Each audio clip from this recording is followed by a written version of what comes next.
Lázaro Cárdenas nació en 1895 en Jiquilpan, Michoacán, hijo de Dámaso Cárdenas, un comerciante. La escuela no era lo suyo. En 1908, el joven Lázaro la dejó para ayudar a su padre y al año siguiente se convirtió en meritorio de la oficina de rentas del lugar. Su habitual silencio le ganó un apodo: el mudo. En 1911 murió su padre, dejando a esposa e hijos en una precaria situación económica. A los 15 años, Lázaro se convirtió en el jefe de su numerosa familia. En 1913, la revolución llegó a Jiquilpan. Aunque la madre lo envió a refugiarse con un tío, el joven Lázaro se unió a los rebeldes que peleaban contra Victoriano Huerta. En Sonora, 2 años más tarde, conoció a Plutarco Elías Calles y la simpatía fue mutua. El maestro, en busca de discípulo, encontró al alumno que buscaba un padre. Lo llamaba, con cariño, chamaco. Con los sonorenses, Cárdenas combatió a Pancho Villa, a los yaquis, y tras regresar a Michoacán, a los bandoleros que asolaban su estado natal.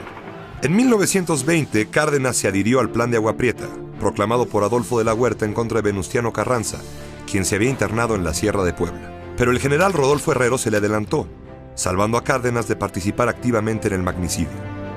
En 1928, a sus 32 años, Lázaro llegó a la gubernatura de Michoacán. Ahí impulsó la reforma agraria y en 4 años repartió más tierras que los otros gobernadores en los 10 años anteriores. Cárdenas ejerció el poder con un sentido paternal. Solemne y serio, infundía respeto y simpatía. Los indígenas tarascos le llamaban con el sobrenombre perfecto: Tata Lázaro. Tras el asesinato de Álvaro Obregón en 1928, comenzó el maximato. Plutarco Elías Calles, el jefe máximo, sin ser presidente, dominaba el poder ejecutivo. En 1930, Cárdenas se convirtió en presidente del recién fundado Partido Nacional Revolucionario, o PNR, antecesor del PRI. Aunque los años siguientes significaron algún conflicto entre Cárdenas y Calles, este confió en el chamaco y lo eligió candidato a la presidencia en 1933. El 1 de diciembre del año siguiente, Lázaro Cárdenas tomó posesión de la presidencia de México. Pero Cárdenas no estaba dispuesto a ser un presidente más del maximato. Más de un año le tomó desplazar del gobierno a Calles y a los callistas, pero al fin, el 9 de abril de 1936, envió al jefe máximo al exilio. No rompía así solo con el líder de la revolución, sino con su padre político. A partir de aquel momento, Lázaro Cárdenas puso en marcha el vasto programa social que ensayó como gobernador de Michoacán. Su gobierno se concentró en la repartición de tierras, que acabó definitivamente con los latifundios y estableció el ejido colectivo como principal forma de tenencia de la tierra en el campo. El éxito de la reforma agraria fue enorme en términos políticos, no tanto en los económicos. El gobierno cardenista tuvo una importante presencia en el plano internacional. En 1936 se pronunció a favor de la República Española y cuando ésta fue derrotada, admitió a miles de refugiados de la Guerra Civil. Su llegada a México significó un enriquecimiento del panorama cultural, debido a que muchos de ellos eran intelectuales destacados. En 1938, el impulso nacionalista del gobierno de Cárdenas vivió su momento culminante.